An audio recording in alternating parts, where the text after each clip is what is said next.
Welcome to episode 2 of the Ulster Hurling podcast. In this episode, we will look at some of the games, activities and equipment you can use to improve your indoor camogie and hurling sessions. Also stick around for some bonus resources which will help you on your coaching journey. My name is Kevin Kelly, I'm the Ulster Hurling Development Manager, and in this episode I'll be joined by... Hi, my name is Ryan Gaffney and I'm the Growth and Participation Officer for Ulster Camogie. Hi, I'm Emma Conlon, I'm Regional Hurling Development Officer for Ulster GAA. Hi, I'm Declan Sherlock, Hurling Development Officer for Ulster GAA covering Donegal. If you're new to this channel, make sure and hit the subscribe button, which will let you know as soon as a new episode is live, and also to keep you up to date with any other videos which Ulster GAA release. Plus, the links to everything we mention in the video are in the description below. Also in the description, we have this episode time-stamped, so you can jump to the section you want to see. In this section, we're looking at different types of equipment that you could use within your indoor sessions. Yeah, it's very important when you're conducting an indoor session to make sure that it's a safe environment. As a coach, it's important to be there early before time. If you have a training session at 7 o'clock, make sure you're there 15-20 minutes beforehand to make sure all equipment is up to date and safe to play. So when it comes to equipment, variety of colour and type of equipment is really important. If a child comes into a hall and you have all different colours laid out, he just loves it, or she just loves the vision of it. Whereas if it's all just plain and humdrum, it doesn't create that excitement. So remember, colour and variety is important. Another important option for indoor hurling is obviously going to be the indoor hurls. Some sports halls won't allow the use of wooden hurls to be used in them. If you try your local hurl manufacturer to see if they stock any indoor hurlings. These hurleys come with a rubber boss which won't do any harm to the floors. There are different ones, but I found that current hurls to be the best. Their boss is made with a composite material which stays on the hurl better than the traditional method of trying to nail or glue a head onto a hurl shaft. A new option could be the hurl strap. This is an indoor adapter designed by Reynolds Hurling. The strap can fit a wide range of hurls from different manufacturers and also different sizes. It's hard wearing and it protects gym floors. And finally, wristy hurls. I cannot emphasize enough how good these wee hurls are. Obviously, they're underage and nursery sessions, but they could also bring a bit of variety to an older age group session as well. They're definitely worth a try. Another important aspect to get right when planning your session is bibs and varying colours.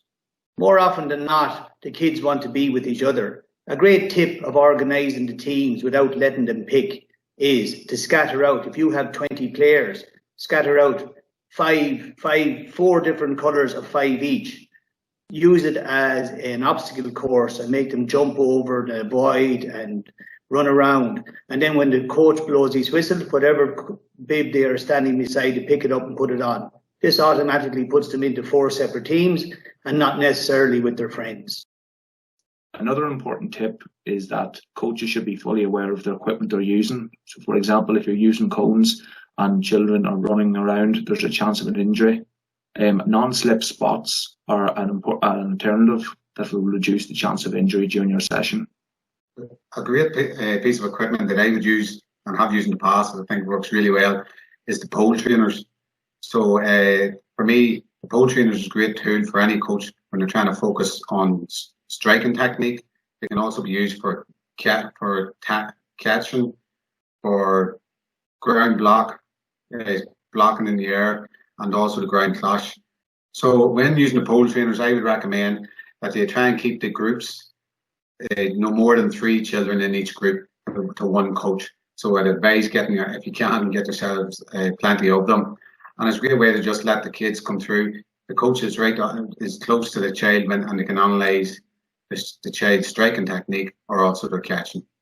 Regarding slitters, and balls to be able to be struck inside, we'd probably recommend to stay away from a size 5 and a size 4 ball because of how hard they are. But there is a lot of alternatives out there. Quite simply, you could be using tennis balls. There is the Go Games ball, size 1, first touch, and either the Quick Touch or the Smart Touch balls are very good alternatives to be used indoors. If you're using the wall ball, you might want to use a ball that's specifically for that, a type of wall ball, but you might find it a bit too hard if you're playing indoor hurling games with it. Also, another alternative might be for use with indoors for striking would be tires, where you're able to use tires for the either side or the back or the front of it. And also bean bags, bean balls, or balloons. Balloons are a great alternative to a ball, which should have been mentioned in the hurling nursery session, which kids, even if they happen to swing at it and miss it, they still will be able to have a good chance at trying to strike it again. Brilliant to be used with what Ryan had mentioned previously there with rusty hurls.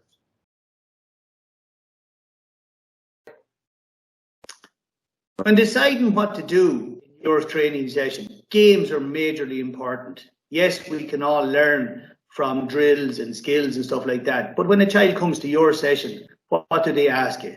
When are we playing a game? When are we playing a game? This puts you under undue pressure. So consider using the GAA's family of games. The family of games identifies 4 main types of game which are progressively more challenging as follows. First up, target games. Target games are where a participant rolls, throw, kick or strike an object at a target. An example of a couple of target games are... An example of a target game that I've used in the past to help kids improve their striking technique is Skittles. So what I would ask them to do is get themselves in the groups of 3, maximum 4, get themselves 6, preferably 6 tall cones. Team to knock down all your cones. If your team knocks down the cones, you're the winner. What you can do to try and make it harder is obviously make the distance that they're striking from a wee bit further. To make it easier, bring it in. Then to add a wee bit more fun to it, I've seen ones in the past I thought it worked well, is get yourself a blue cone or a red cone for each group. Put them on top of the tall cones. If the group knocks down, say they strike the ball and they knock down the blue cone, you now lift that cone, set it into an opposition's group so they have an extra cone to knock down. And then if they knock down the red cone, you get to pick a different group and set all their cones back up again. So to start from the very start. Another target game, specifically for the younger groups, is we use balloons. First of all, you take out the balloon, they really love it, and you need a big hoop. So in groups of 4, 2 players hold up the hoop up high over their heads, and 2 other players knock the ball with their hand, using their hand or a wristy, the balloon through the hoop back and forth, and then swap over, and the other 2 take the hoop and the other 2 strike through it. This is very, very good for people who are learning to strike as the balloon moves slow.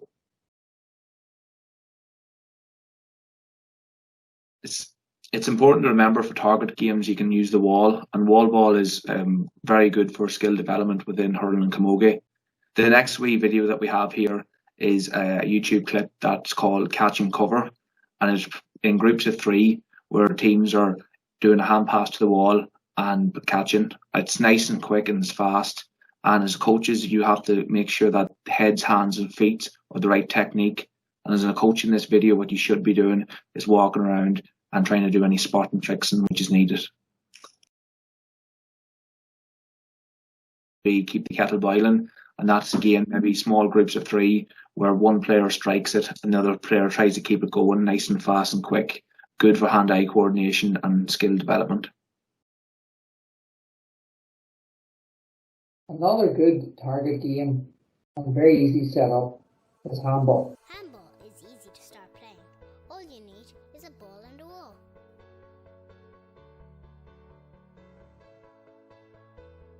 The aim is to strike the ball against the wall with your hand. Your opponent then needs to return the ball before it bounces twice. It can be played indoor or outdoor. It is played all over the world. and is also a great option for schools. Handball can be played by everyone, children, women, and men of all ages. It is a great game to keep fit and healthy. Why don't you start today? Second, court games. This is where opponents share the same space or are divided by a net. Some examples are: game would be chaos. In chaos, all children are working for themselves or they're working in teams, and the idea of the game is just to be moving about the hall trying to hit as many balls as you possibly can. A couple of the conditions that you could put on this is that the child cannot hit the same slitter twice in a row. The aim would be to try and hit as many walls as possible, so possibly not hitting the same wall in a row. And another condition could be, if you were in teams, you could be saying to the kids, you're not allowed to hit the certain colour, or you have to only hit a certain colour. A game that I find works well to help kids improve their catching is a prisoner ball. So it's very similar to the game we mentioned last week, Tidy the Bedroom. And the whole idea is to try and get the hurling ball to land into the opposition's area. So we'd have teams of maybe 4 or 5, and the kids would be asked to throw the ball, land it in the opposition's area. Now, they try and encourage the catching. I've seen coaches in the past asking kids to hold a cone in their catching hand, a cone in their hurling hand, to just occupy that hand to make sure that the kids are catching with the correct hand. If the child does manage to catch the ball, then the person who throws it now becomes that team's prisoner. And the only way they can get that person back into their own team is by catching the opposition's ball. So to make it easier, we can use bean bags to help for the younger age group. We can use bean bags to help them throwing and catching as well. An example of court game would be hurling tennis, in which you have 2 teams opposite each other trying to get the ball into each other's area. There's a number of variations that you could do with this whenever you're playing indoors, in which you're actually trying to get your area completely clear of a ball or a number of balls within a certain time, as in clear the nest, as we had last week. Or what you could also add in here is extra points for your team if you strike the ball into your opponent's zone and it maybe hits the back wall for extra points. Again, in order to encourage more participation and more striking, you can either add multi-balls, and with this here, you can have different colour balls, meaning for different number of points. Field games. This is where opposing teams take turns to bat and field. Some examples of this are: when it comes to field games, rounders is something that I base some games on. It's based on rounders, as in there's a batting team and a fielding team. With this, I call a game called Going for Gold. Setup is like this. We have a base team with 6, we have a team of 12, and there's 6 fielders. In front of the base team is the base itself, a green cone 5 meters away, a white cone 10 meters away, and a gold cone 15 meters away. When the base team hits the ball as far as they can, the job of the person who batted the ball is to get to the green cone and back to get 5 points. If they get to the white and back before the fielding team comes back, to get 10 points. And if they want to be really brave and judge to get to the gold, which is 15 meters away, they get 15 points. Should the fielding team come back with the ball before the base team get back to base, well, then the fielding team get the points. So this encourages judgment from the base, if he hit it far enough, how far he's going to get, and the kids get a bit of maths lessons too by adding up all their scores. When the 6 players have gone from the base, they swap over and we compare scores. Should the base players not be able to hit the ball that far, you can put in some conditions to slow down the fielding team, like have to get 3 passes or 4 passes before they get back to the base. This enables all people of all levels to enjoy this game. Another example of a field game, especially with younger children, is 1v1 rounders. 2 children with 1 ball between them, 5 meters apart, 2 cones. The batter hits the ball as far as they can, or throws the ball, or kicks the ball. It doesn't matter what way they strike it. And when the opponent is away receiving it, they run back and forth to the cone. Try as many runs as possible, and then they swap over and do the same again. And finally, invasion games. This is where progressively invading the opposition's territory from no invasion to full invasion.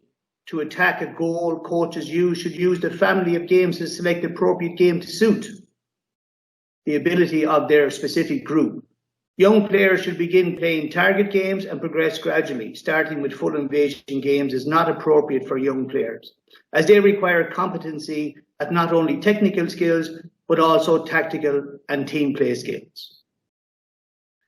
So a game that we've used in the past to try and improve kids throwing, hand passing and catching would be captain's ball. Basically, captain's ball is a game that you have to try and outscore your opponent by getting the ball towards your captain. So it'll be teams of 5 or 4, and you have to use the hand pass. The captain will be standing at the opposite end of the hall, and you must try and get hand pass the ball into the captain. If the captain catches it clean, then you'll change your captain, and you try and score down the opposite end. The game which I think is really good is 4 corners, and in this game the children are divided into 4 different teams, 4 different corners, and each corner has a bench. And quite simply, 1 player from each team is on at one time, so 4 players, and they're trying to score into anyone else's goals but their own. When a player concedes, they have to switch and another player in their team replaces them. When children get a good understanding for the game, it then can be progressed to 2 players from each team, which means 8 players are out. This is a fantastic game because children learn when to attack, when to defend. There's lots of striking, there's lots of blocking. Children really enjoy this game.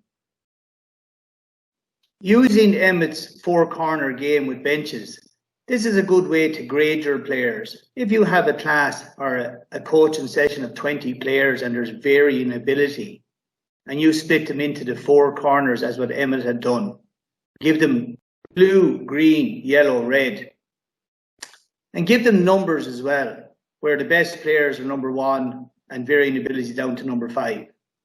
This grades the players without them knowing it.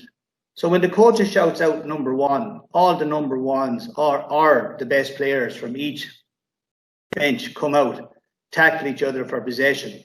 But in this case, they try and take the ball back to their own corner. And every time they get one back successfully, bear in mind it's 1v3 each time to get a point for it. And the team with the first to 10 points are declared the winner. This separates the good players from the learning players and gives them all equal opportunities to compete. An alternative to playing just a normal game of either 3, 4, 5 or 6-a-side hurling indoors, you could use the backboards of the basketball nets for your game, and in which the kids can use all their skills to try and hit the backboard.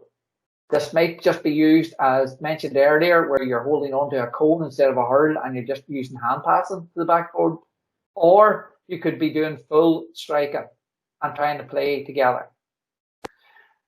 In the example here, you can see that the kids are actually playing across the court. So depending on the size of your indoor hall, you might have a hall that has got 3 courts down it across, and here you could play 3 aside across. So you could have 3 games set up doing this, and then move into the larger side game. Within this, you can also add in bonus points for completing certain skills, such as a clean catch that comes off the wall or off the backboard, or if any of your children complete a hook or a block. A game I like to use is tower ball. So what we do is we split the players into groups of 4 or 5. We put a circle, maybe 3 meters wide, and then place a tall cone in the center. The idea then is that we have, say, if it's groups of 5, we have 4 attackers v 1 defender. The attackers then have to try and strike the ball.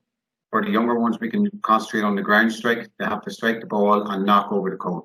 If they knock over the cone, they get a point. Then the person who hit the cone changes into the defender. Now, if we're working with older ones, to make it harder, we can introduce an extra defender, and we can also maybe encourage them to use the striking from their hands. Just a quick note on the games and activities mentioned in this and the previous podcast. Take it as a sort of game disclaimer. We have seen developed or quite simply made up these activities. We mean no disrespect if we haven't credited the owners of any of them. Actually, we owe you a debt of gratitude as we think the games are absolutely brilliant. As a note, after logging on to a recent webinar with Martin Fogarty, who was looking at the skills of hurling, I had a thought at the end of the presentation. First, that's a good wee game there. I must use that. Then second, I haven't done that game or drill in a while. I wonder, can I do it again? Or I must do it again shortly.